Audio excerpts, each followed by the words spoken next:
But an interesting piece right after that is a mess kit. This mess kit was not a Japanese design. The Japanese did not have their own they did. They did have their own mess kits, but they did not have them in abundance. They did not mass produce them in the same way that the Germans or the Europeans did. They didn't really have a decent design either. They co-opted the German one. The German World War I versus the German World War II mess kit is very different. If you look at it from a top down, it kind of looks like a beam. It's got one long side reminiscent of an oval. Then on the other side, instead of doing a full oval, you invert the curve. And that's the general shape from a top down. You have about a 4.5-inch depth for the bucket. You have a little plate that you can put over the bucket, and it rests inside of it. And then you have the lid that would lock it. Then normally you would have some kind of utility utensil, like a spork or something, maybe with a knife attachment that folds out, that would keep the whole thing locked. But the main difference between the World War I and the World War II version is a fixed versus a swayed handle. The Germans in World War II have one singular body to the handle. In World War I, it is a two separate piece. One handle for the piece, and then two on the side that allow it to kind of sway, kind of rock back and forth. It's not that the Germans gave all of theirs to the Japanese. They kind of did, because they were surplus pieces.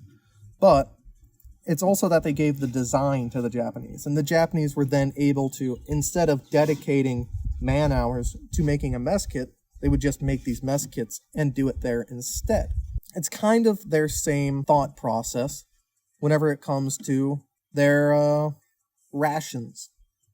Another piece that I have, that I didn't say in the beginning because it was a bit of a surprise. I have a pack of Japanese cigarettes, and I'm very proud of this piece. The cigarettes are still in there. One had been smoked. But the hardest part of it was figuring out what the brand was called, figuring out where it came from and why it was there. The European powers actually distributed cigarettes. That was part of their rations. Not only was it food, but it was rations, it was toilet paper. There was a lot of things whenever you think of rations that you don't really think about. You don't think about the cigarettes. You don't think about the toiletries. You don't think about the little things. The Japanese very much so agreed. They didn't think about it either. The military did not issue the cigarettes. They did not issue the toiletries. They gave them food. That was it.